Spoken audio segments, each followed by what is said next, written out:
I would have to sleep with my door locked because he would make me, yeah, man, he would make me think that I peed in the bed. And they shot me to let the other guy know that they were serious. And you don't pull out a Bible when you roll your ankle. You go to the doctor. You're never going to be perfectly happy all the time. The best you can hope for is to be reasonably happy. Most of the time. Hello, ladies and gentlemen. Welcome back to another episode of Reasonably Happy. I am pleased to be here this morning with the great Rickey Smiley, comedian, radio host. Thank you so much. Yes. Thank you for having me. Author of the new book, Sideshow, Living with Loss and Moving Forward with Faith, in which he recounts the loss of his son, Brandon, to an overdose. Rickey, welcome to the show. Thank you for having me. I want to start with a question. How do you find happiness in the midst of grief? You have to, first of all, I'm a comic. Yep. And that's my job, is to perform. So I find a lot of happiness, you know, like you, being on stage in front of the fans. So that gives you a lot of happiness, whatever. You have to find it, because grief takes all of the gas out of the tank. It empties the tank. So you have to find ways to put gas back in the tank. Do things that you like, do things that make you happy, because you have to continue to live, because you got other kids and you have fans, you have relatives and people that love you. So you have to keep moving.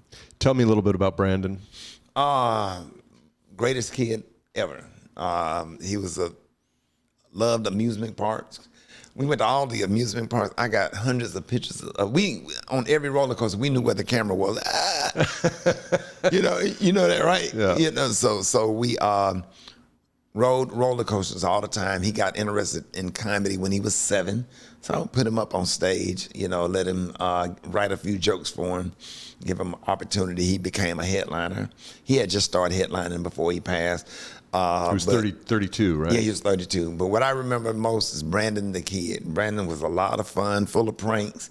I would have to sleep with my door locked because he would make me, yeah, man, he would make me think that I peed in the bed. So I'm up in the morning changing the sheets, thinking I need to go to the doctor because something going on with my bladder. Hey, you get older, it happens. Yeah. You know? And then I'm like, he's standing in the door with a cup of coffee. So what's going on? Why are you changing your sheets every morning? Hey, get out of here. Come to find out, he was running a cup of water in there and pouring water in the bed. And sometimes he'll hide under the bed, do stuff, sneak in there when I'm taking a shower, hand over the shower after watching a scary movie. So he always did pranks and stuff like that. So yeah, he was definitely a bully in the house. You know, when you read about opioid overdoses, now maybe I'm being prejudiced or not open-minded enough. You think about that as being a white problem. Are you seeing a lot of addiction in the black community with opioids? Yeah, it's a problem for all of us, because all these kids are getting high. Yeah. You know, in the suburbs, in the hood, in the, the urban areas, these kids are getting high. This particular generation, they don't have conflict resolution skills. They don't know how to deal with things and deal with problems, the entitlement, and people just go to get high. I think COVID had a big effect on a lot of the mindset of these kids or whatever, but these kids out here getting high, they are putting fentanyl in not only marijuana, they're putting it in vapes now. Oh my God. You know, kids out here vaping and, and they're dying from it. One hit, they're gone. Why do you think we have such a tragic and irretractable, I'm not sure what the word is. Like, where did all this come from, this opioid crisis? I think a lot of it come from general parenting, giving them everything. Our responsibility as parents, because you have kids, give your kids more, and you like who you are, and give kids more what you had, as opposed to what you did not have. We try to give them everything, and they grow up with the mindset of entitlement. And when they don't get what they want, they spaz out. It's just a different generation you can't correct. But you did everything you could. I did. Right. I mean, now, and you grew up in much tighter economic circumstances than you eventually achieved, right? And, you were raised, your grandparents were there, your mom was there, your grandparents were there, your great-grandparents were there. You were there for Brandon to the extent that you could be, given that he lived with his mom in Atlanta, and he eventually came to live with you. Yeah. You took him on the road with you. You took him to church. Like, you do everything right, and you're still putting him out into this dangerous world. Yeah, sometimes it's up to them. Sometimes it's up to them. You can give them everything, give them everything as far as the tools that they need in order to be successful. And sometimes because when you drop them off in college and you go in the dorm and you decorate that room and you get on that elevator and you go back to the car, he's not getting back in the car with you. I'm backing out of that driveway at Alabama State University looking at you like, okay, I did my part. You're on your own. And whatever decision he make after you back out of that driveway of Alabama State University, that's his decision. I did my part. And it's disappointing and it's hurtful. That's scary. It is scary. I'm not trying to scare you as a dad, you don't have to try. I'm already scared. Look, okay. Because I know that I went to college and I made those choices and I partied and I drank and I smoked weed. But see, and it was a different world 40 years ago. That's the point I was about to make. Yeah, you know what I'm saying. That's 38 years ago. That's the point, because things that we did to have a good time. Yeah. This generation is dying from it. Mm-hmm. They can't do it. They can't do anything. They get addicted to something or continue or smoke the wrong joint. That's so scary. And I had a lady, I performed at the Stardome. Yeah. Did a show at the Stardome, walking to the parking lot. Lady, she said, I lost my son 2 weeks after your son. I'm like, what? So I grabbed her arm. It was freezing outside. I remember walking her to the car. I said, what happened? She said, we found him in the car. Oh, yeah. Said he smoked and went straight back. And that was the end, and that's where they found him. And that's what we living in now. They can't get high, because every time they get high, it's a risk. Yeah.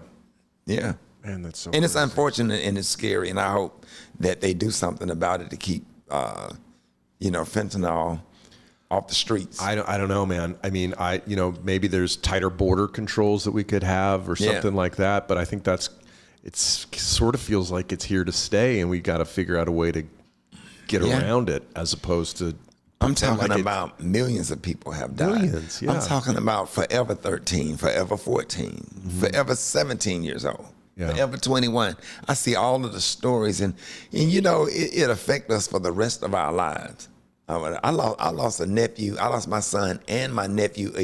I lost a niece, my son, and my nephew all within 2 years. Oh my gosh! All three of them was 32. Your niece died of an overdose as well? She did. I remember your nephew. I listened to the book, and your niece did as well. She died with two of her roommates.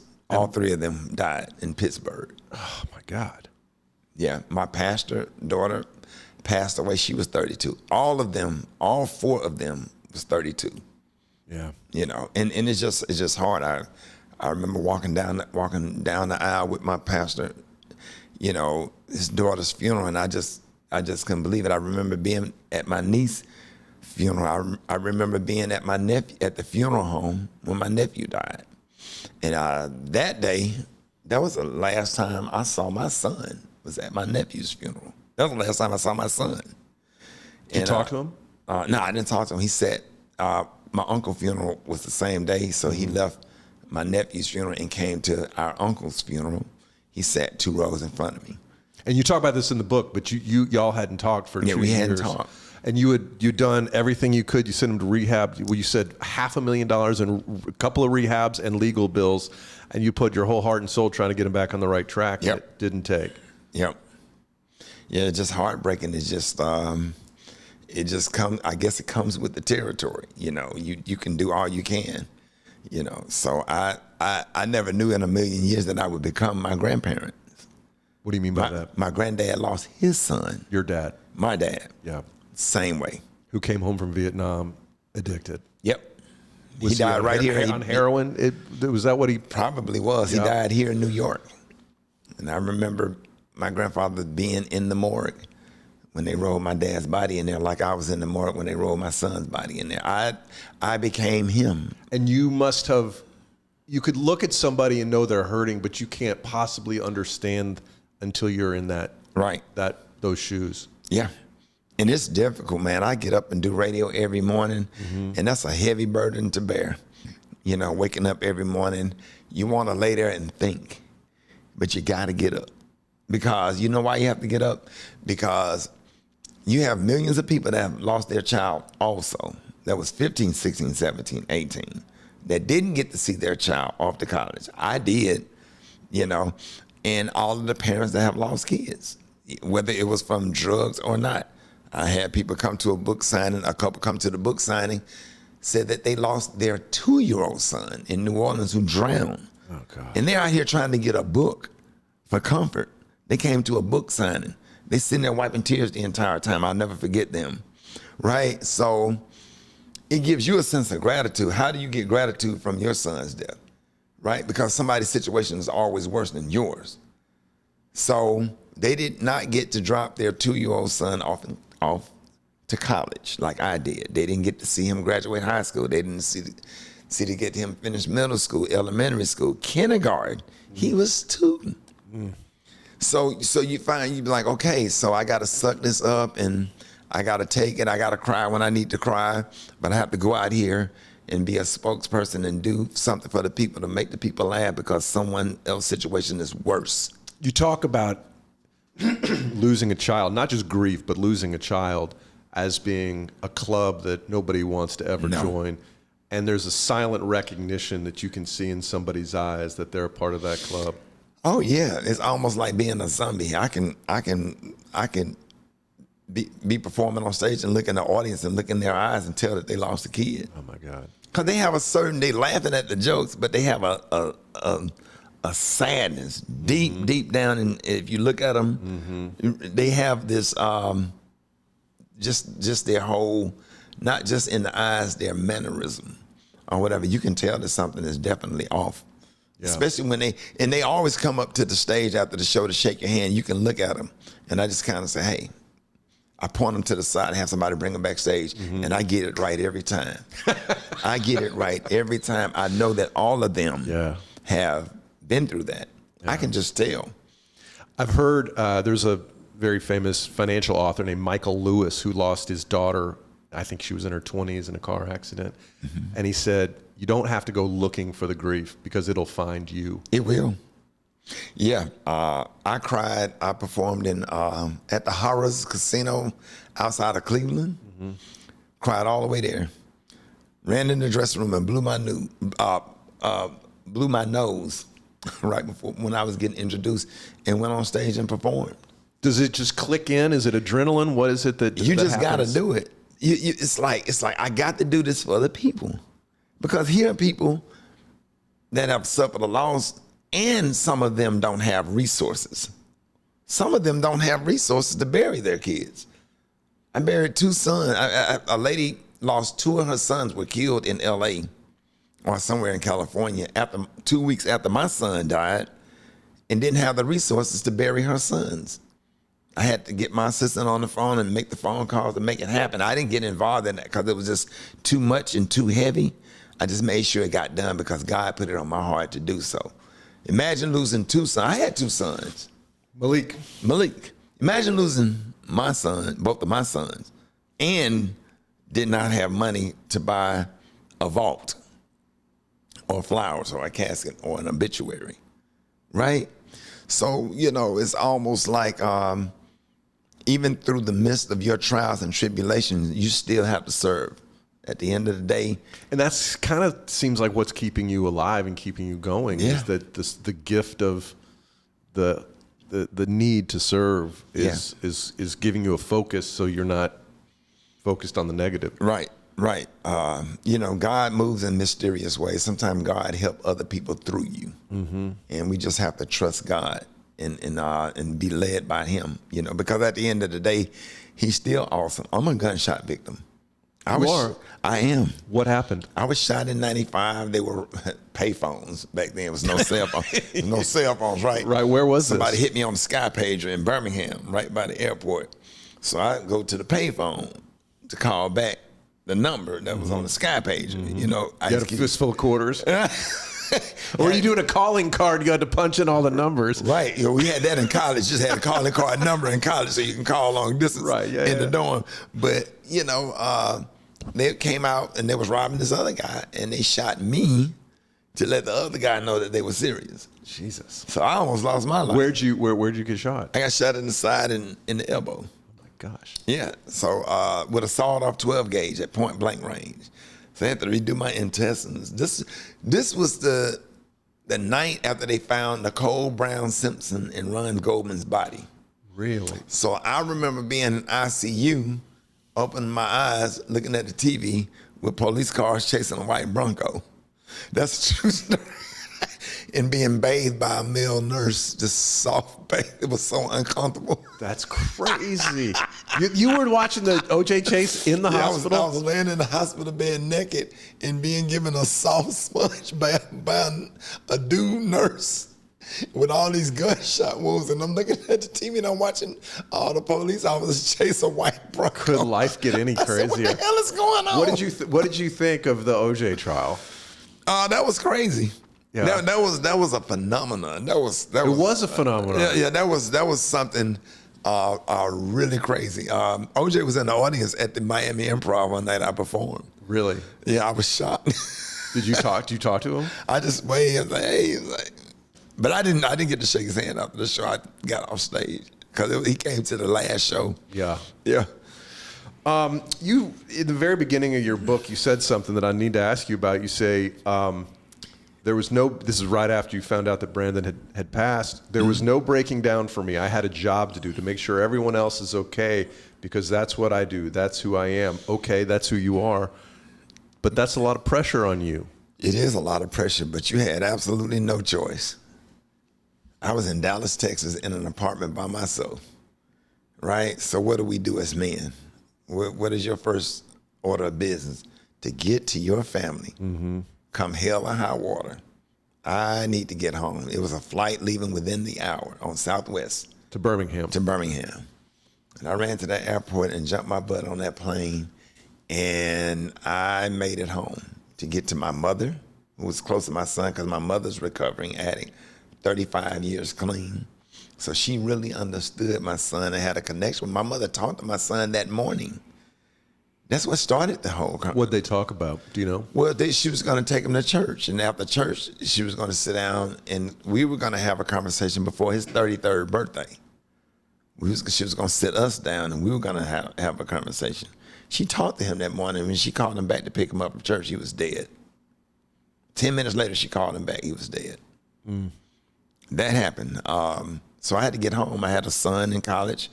I had two daughters. I had a son in college, a daughter in college, and my oldest daughter, I had to notify them. You know, my mother was outside of the ER with my son. I had to call her from Dallas to notify her that he didn't make it. And you're walking through the airport and you're somebody people recognize. Shaking hands. And they have no idea what's going on with the hell I was in. Yeah, but I think that's an interesting lesson for all of us to keep in mind, which is when you see somebody, mm-hmm. whether it's a stranger, whether it's a famous person, whether it's family, you don't know what's going on behind those eyes. I have no idea. You know, if you serious, you know, you arrogant, you know, if you just kind of, I don't know, they don't understand, you know, what you're dealing with. But sometimes I say, I can't right now. Mm-hmm. I said, my son just passed away. I'm just trying to get home. And there was one couple in the airport, when I explained it to them, they immediately grabbed me and hugged me. They said, we praying for you. They said, go, your gate is down there. I said, where's 30 gate 30 now, wherever it was. Because you couldn't even think. I couldn't think. They said, go that way, just go down here and make it right. Because it's simple. It's 1 through 39. You know, that's Love Field Airport. It's simple. Right. And I was confused, you know. Got on the plane and flew home. And I just had to take care of business. I had to comfort my family. It was rough. It was a bad time. I don't know how I'm sitting here today. You know, I felt like I could have just died. I went listening to your story. I feel like if I lost my son or daughter, I would want to die. Yeah. Just take me out. This is not pain I want. This is not wisdom. This is not insight that I'm interested in having. Right. I am happy being ignorant of the feelings that you've experienced, and I hope to die before my kids die. I mean, like, that's the order of things, right? It's the butterflies, no scream machine, no roller coaster, no drop from the sky would give you the amount of anxiety and butterflies going down a hill of a roller coaster like getting that news that that your son passed. Do you think if you were 100 years old and Brandon was 80, that it would feel any different? I don't think it would feel no different. I remember watching my great-grandmother bury 2 of her kids. Yeah. And I didn't, because they were older. They were 80. Right. My great-grandma was 106 when she died. I remember her being, yeah, that's a true story. I remember her being in her late 90s burying her oldest daughter, and I remember those screams as if she was 15. Wow. Yeah. Yeah, so it never, because she was saying, my baby. Yeah. And both my parents have passed away, and sorry to hear that. Thank you. And it is sad, but it's the natural order of things. Sure. And it doesn't. I can't imagine it hits you anywhere. Like it's just, it was time, you know. And so there's a lot of comfort in that. Man, sitting there watching that casket being lowered to the ground, and the only thing you can think about is the roller coaster ride. Like, not only your 32-year-old son died, your 7-year-old son died. Yeah. That messed me up, bro. Like that right there. I'll never forget it. That was probably the only time I cried. Well, speaking of that, when did you find time to allow yourself to grieve? When everybody left the house, I had a step in my kitchen, that third step. When I sit on that step, I let out unbelievable screams, cry in my closet, tears and snot into the carpet. Get it out. Yeah. Because it's like if you don't cry, it's like, well, you know, it's like releasing steam off a pressure cooker. Yeah. You got to get it out. You can't hold it in. Because if you don't release the steam from a pressure cooker, it'll explode. According to my therapist, and get therapy twice a week. We have to get therapy. We go to, you know what I'm saying, you don't pull out a Bible when you roll your ankle. You go to the doctor. You said my faith is what drives me to therapy. Absolutely. What's behind that? There's more to that statement than just that statement. Yeah. God created therapists. God put therapists on this earth for us. You know, you can have the Bible on a perfect scripture or whatever, but you got to have somebody to talk to you so your mind could process the trauma that's going on. Mm-hmm. Your brain is a muscle like your ankle. Right, you roll your ankle, you don't go to therapy, your ankle will heal, but it can also heal wrong. Mm-hmm. Your ankle can heal wrong, and it's healed, but you have a limp. So to keep you from having a limp, you have to go to physical therapy and get your ankle to heal the correct way so it's back to normal, as it could be. But as a man, and as a black man, therapy isn't naturally it's not popular where you in the go. Black community, but it's changing. Yeah, because I talk about it I have a therapist come on my radio show once a week. You started that? Oh man, I've been doing it for 15 years. Oh, yes. you have? Okay, good. Oh man, cool. Therapy is booming in the Black community now because people are going. Pastors are now preaching sermons encouraging people to go to therapy. But for a long time it was like pray it out. And yeah, back in the days, like Jesus will make a way. Just turn it over to the Lord. But what you're saying in this statement is that both of those things can be true. Yes. Yeah, Jesus wants you to go to therapy. Right. Faith without works is dead. Faith without works is dead. You got to do the work. Yeah. You got to go and like Ayanna Van Zant said, you got to do the work. It's work involved with therapy. It's exercises to getting your mind back to where you can properly function and don't self-destruct, because this causes suicide. You'll die in your sleep. You know, how many old people you know where the man died or the woman died and the man died a week later? That's a That's very common occurrence. Yeah, absolutely. And it can happen to you. You know what I'm saying? I can't die. I'm 56. I can't die. You got responsibilities. I got a son. I have a son that's in grad school. I have a daughter that's in grad school. You know, I have a 27-year-old daughter. I have responsibilities. I have grandkids. So I got to make it happen. You know, I got to continue to live. If my grandfather was able to survive his 26-year-old son's death and live to be 92, then why can't I? Right. So I have to do it, you know. Part of the benefit of reading your book is to get to know about you. I've known about Rickey Smiley for a long time, but I don't know anything about you. Right. And looking at how sharp you look today. I had to clean up for you, man. Dude, you look good. You look good. This one of the... You tell them what you're doing today. I'm doing a show on NBC today for New Year's Eve. I'm recording my segment today. So when you see him on NBC, when the ball's dropping or whatever, if that's NBC, I don't even know. That's where he's going. I have my Steve Harvey Family Feud suit on. Oh, you didn't buy that off the rack at Men's Warehouse. That is custom. I can tell. Steve gave it to me. It's one of the suits he threw away when he hosts Family Feud. You can't. You don't wear the same. You and Steve aren't the same size, man. Tell me about what you wore to see James Brown live when you were 7 years old. Oh man, I had on a white suit, white pants, white jacket, purple shirt, white bow tie. In Birmingham? In Birmingham, Alabama, at the Boutwell Auditorium. 1970. 70. It could have been 75, 74 maybe. Uh-huh. And they had a best dress contest, and people lined up to go on stage to show their outfit. And I went up there with this other little boy. He had on a white suit also. Yeah. And the Godfather had on a white suit? Well, he was backstage. Okay. He hadn't performed yet. I think he was getting ready to come out next, and that was like the intermission. So the people was clapping for the people with the outfits on. I remember people. So they brought us out, and they started screaming when the two little boys with the white suits came on. Uh-huh. And so they sent everybody out to say, what do y'all think? What about this kid right here? They started screaming. I remember the Boutwell being so big, man. The spotlights in the ceiling. I never seen anything that big in my life. End up performing there myself.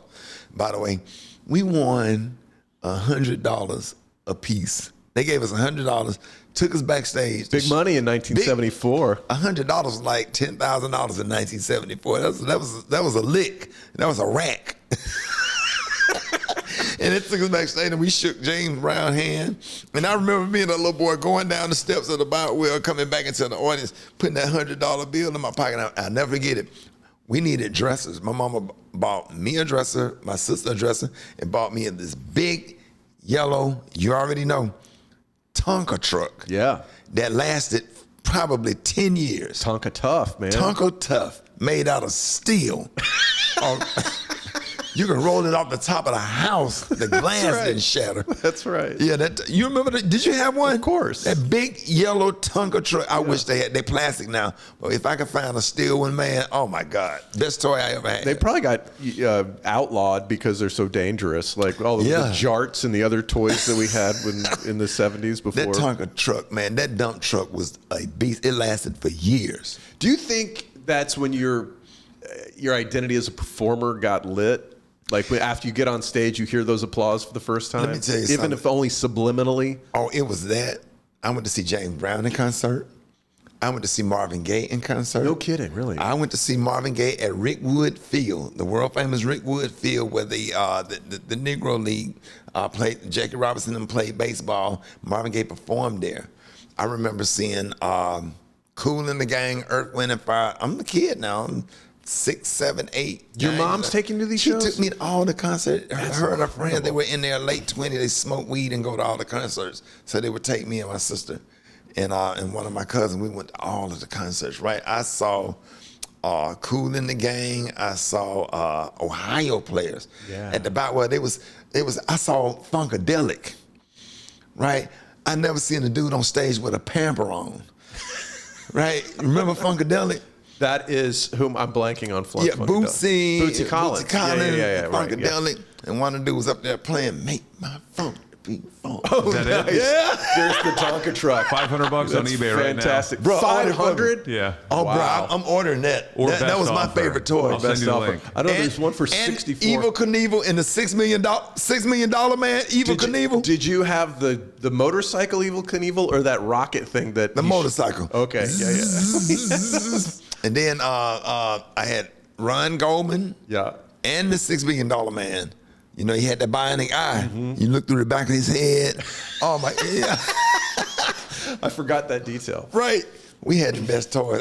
That's part of my comedy routine. I talk about all the best toys. Is that right? That's oh funny. yeah, Yeah, we had the best. So $500 on eBay for a Tonka truck.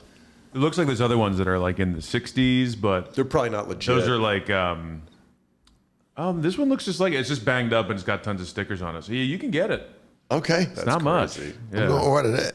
That'll be my Christmas present. Yeah. So you saw all these bands. Yeah. Did that performing bug? You're not a musician, right? I am a musician. Oh, you are. I started taking piano lessons. I started out piano, classical piano. Then Okay. I moved over to gospel piano.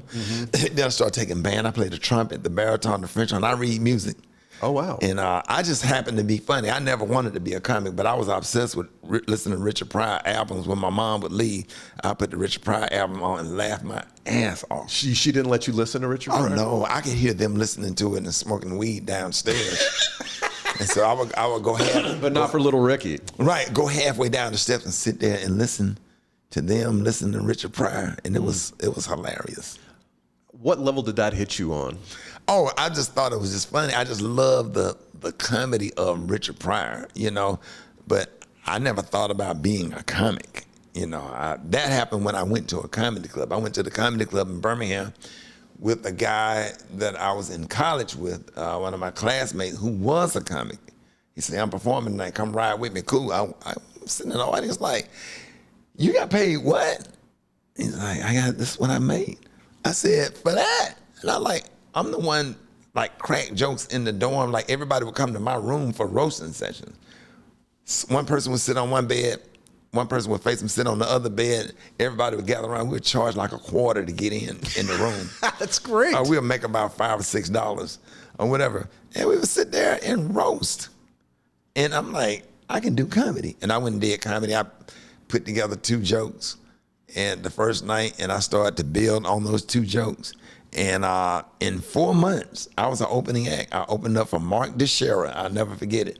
The second time I opened was for George Wallace. That's incredible. Yeah, in 4 months, I was an opening act. What was your act? $100. You did 15 shows. It seemed like 15 shows for $100. Like, you did 3 shows Saturday, Yeah. 3 shows Friday, 1 show Wednesday, Thursday, and Sunday. Right. $100. Wow. But I mean, most of us would do this for free. Absolutely.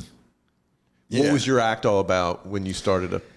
When I started out, it was just basically the not taking the mic out the stand, just hosting the whole Happy Cole style of comedy, the whole Jay Leno that was my style. And I didn't understand black comedy until Steve Harvey came to town. They did black radio station night. The black radio station was WENN. They did the midnight show. It was a radio station. That's the first time the comedy club was filled with all black folks. Steve Harvey went on stage to For the Love of Money by Queen Latifah from the New Jack City soundtrack. I saw him rock a black audience, and that's when the light bulb went boom. I was like, oh, I got to do this or whatever. So I had to learn how to perform in front of black folks. What's the difference? You just better be relatable. That's it. White audience, you can be more sarcastic and laid back or whatever, but you can't have those awkward pause in between jokes with a black audience, and you'll get booed. Jump in there, and yeah, because Apollo was on they TV. sense weakness, and you're dead. Yeah. So the Apollo, like the showtime at the Apollo, is the real black experience. Yeah, it conditioned audience to boo you if you're not funny or you don't meet their standard, which is not right. But so it's not about what's right; it's about what works. Right. So I had to learn. What did you learn from Steve and George and those guys that came before you? With Steve, I learned how to perform. The jokes part is one thing, but George Wallace, Steve, Harvey, they knew how to perform. Like, not just the jokes, going on stage to music. That's a whole 3 minutes of just got the audience rocking to whatever song, then making a joke about the song while the song is going on. And they just the build up.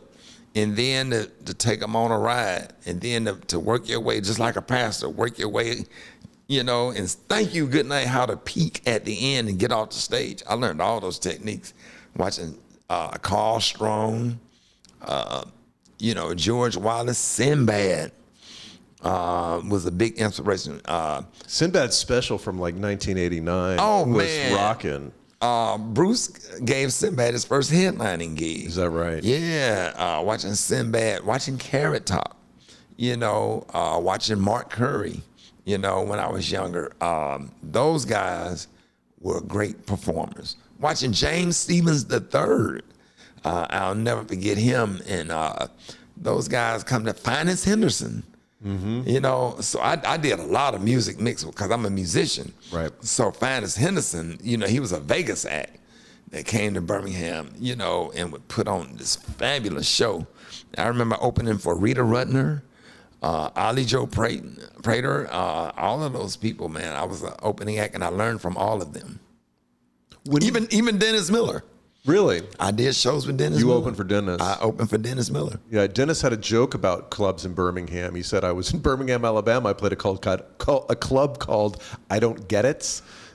He's bashing on Birmingham. Really? He had in one of his specials from like 1990 Oh, or wow. 92. But Because he was, smarter than his whole attitude was, I'm smarter than everybody else. Yeah. Right. And Yeah. he was sarcastic, like you Yeah. said. What did you learn from him? he just had a confidence. He was very confident. Yeah. And I just remember him coming in the dressing room, small talk, but he was very nice. All the comics wasn't nice, but he was. I had a comic, oh my God, he used to come off as a wrestler. What his name? Got me, I went up there and ripped, tore the audience up. I think he was insecure. Well, nothing a headliner hates worse than an opener that destroys, or a non-confident headliner. Yeah. Got me kicked off the gig. Because you were too good. Yeah, he had this whole wrestling thing. What was his damn name? I would say his name. Not James Gregory. James Gregory was nice. Yeah. Yeah, but this guy had this whole Mark, not Mark, Prater, something like that. Could have been Mark Prater. That was his name. Does that sound right, Mike? He's looking him up. Over there on Google. He's hitting Google. Wrestling comedian. No. Oh, anyway, we don't need to bash him anyway. But that dude. So he got me fired from the gig, right? So years later, my career take off. I become the host of BET Comic View. My career takes off, and I know back then headliner was getting $1,200, right? So my tickets went up to like $35, so I was getting like 95% of the door. And he was there the week following me, and I left him a note, and I made them run a copy of what I was getting paid. Hilarious. I said, remember me from Birmingham, the comic you got fired? Hilarious. And you cornered in the dressing room, and you pushed me like he pushed me. Yeah, and I said, hey, here's what I'm getting paid now. I'm famous now. Thanks for all of your encouragement. I left him that. How did it feel to start making money? I never told that story. How did it feel to start making money and getting recognized for your talent? It was great. I was able to put a lot of kids through college, a lot of nieces, nephews, kids through college, fed a lot of homeless people, did a lot of stuff, sponsored a school in Kenya, saved a lot of little girls from arranged marriages and rape and all of this stuff and sex trafficking. We took toys to kids that wasn't going to get anything for Christmas, doing stuff with the National Urban League, the NAACP, partnership with the Salvation Army, money and influence. That's what I used it for. You buy a couple of suits. I bought me a Bronco, a black one. Yeah. And I love going fishing, and that's it. But I don't do jewelry and rims and champagne bottle. I don't drink or smoke or whatever, but I really poured a lot of resources into giving back. What's the thing that you're most proud of around what you've contributed back? Oh, the Salvation Army, filling up pantries in partnership with them. And not just filling up the pantries, going, putting on the apron and serving the homeless. Like I'll go once or twice a year, put on the apron and just stand there and serve it, give you a lot of gratitude. And they recognize you when you're in line? Yeah. Rickey, especially in Birmingham. What up, Rick? What's up, man? Fixing the hot dog, chips, serving the food, happy to serve, I was listening to your book, and I always appreciate it when the author reads their own book for audiobooks. Yeah. Because I want to hear it in your voice, and I'm listening. I'm like, oh, man, this guy does have a great voice. When did the radio thing start happening?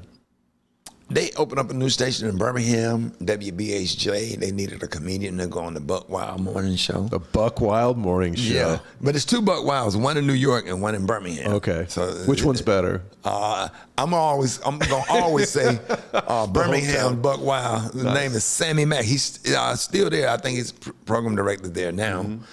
He was a great inspiration. Taught me how radio's supposed to be done.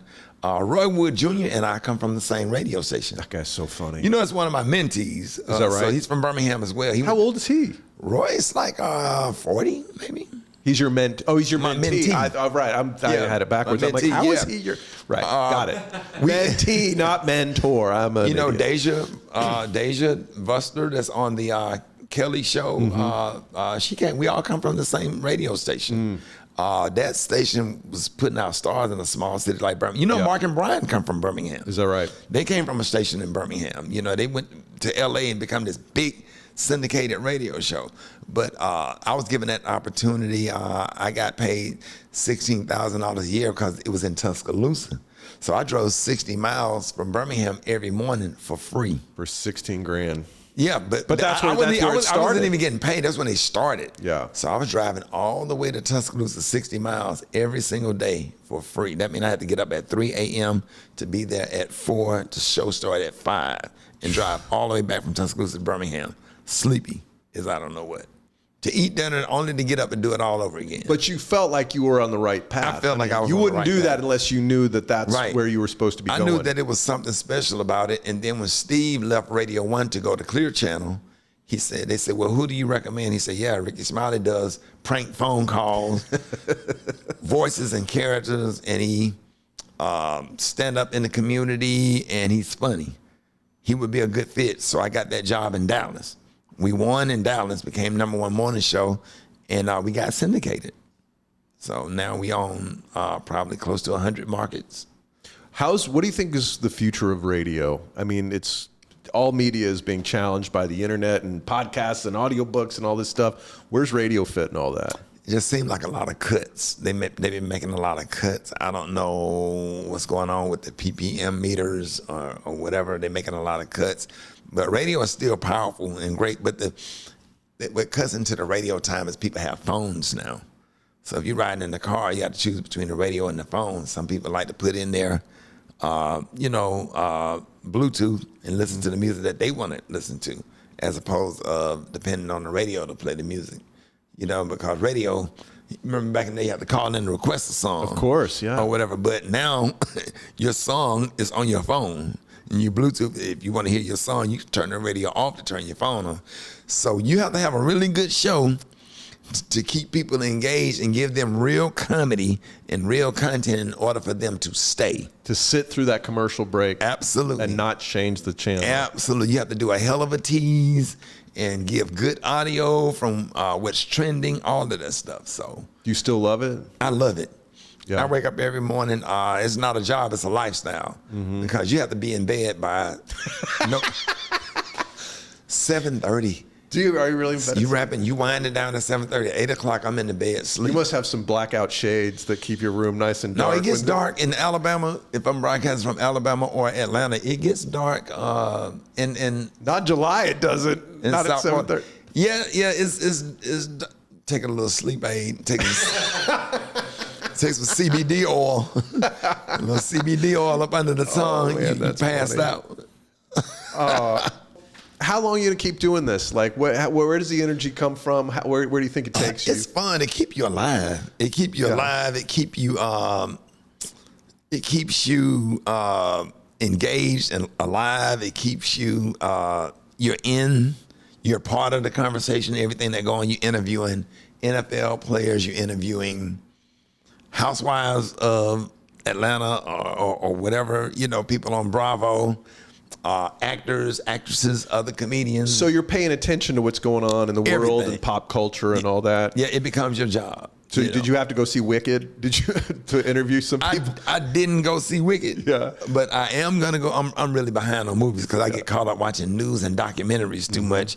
And that ADHD, you know, my kids have to make me go and sit in the little room, in the little entertainment room to watch a movie. Like I have to sit down. Dad, put your phone down. We're gonna watch a movie. Here we go. All right. They're looking at me every 5 minutes. Like, hey, wake up. I saw Wicked and Gladiator 2 this weekend with my kids. I It was heard. fun. I heard they were good movies. They're We talked both about really it, great. The production is over the top. Really? Yeah. I can't. Well, I mean, you spend $400 million or whatever it was, maybe $1 billion to produce one of those films. Really? It's incredible. I can't wait to see. This one with Denzel. Denzel's in. He's awesome. Really? Yeah. I cannot wait. Yeah. Yeah, I'm looking forward to that. What have you seen recently that you would recommend? I haven't seen any movies recently. I'm so behind. Documentaries? Anything? Yeah, because I go to bed and then I got grandkids. Yeah. So I don't get a chance to go to the movies. The movies was throwing me off when the floors were sticky. I couldn't take that. You know, I'm not OCD or nothing, but somebody behind you crunching popcorn in your ear and the floor is sticky. They don't clean the theaters. You know, people have spilled sodas. Yeah. And I got to find a nice theater that I can go where they have dinner and a nice date to help me stay organized. But just going to the movies is just, you know. No, I mean, when the technology in your house is so good, there's got to be Yeah. a reason to get you to go out. Right. And then Best Buy came and got my equipment updated, and now I don't know how to work it.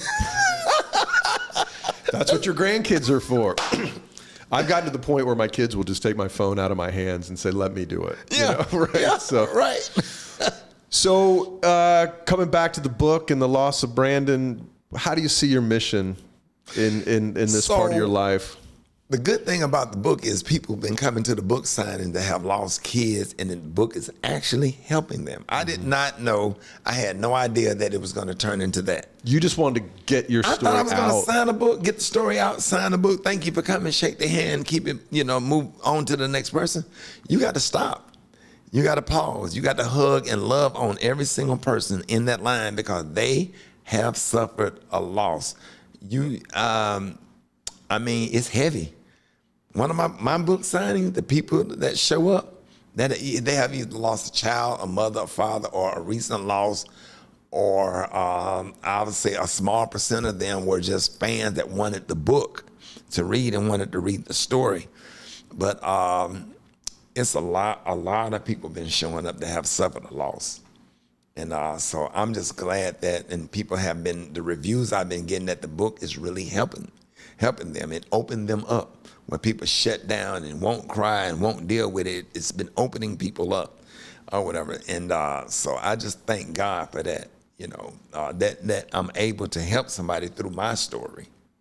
Well, it's a tragic story, but you inject a lot of hope through the worst of circumstances imaginable, and I appreciate you writing it and sharing your story with everybody who's benefiting from it. The book is called Sideshow: Living with Loss and Moving Forward with Faith. Right. Now you know where Sideshow come from. Oh, I was going to ask you that. Yeah, sorry. Did you turn this off?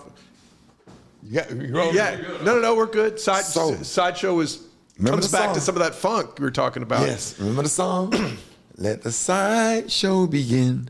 Hurry, hurry, step right on in. Can't afford to pass it by. Guaranteed to make you cry. It's a song by Blue Magic where they sing about this clown performing in a sad circus.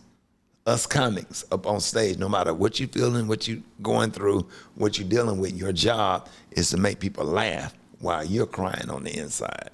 And that's why I named the book Sideshow. There you go. From my guest, the great Rickey Smiley. Rickey, thanks so much for Thank you. being here. It was great to meet you. Thank you for having me.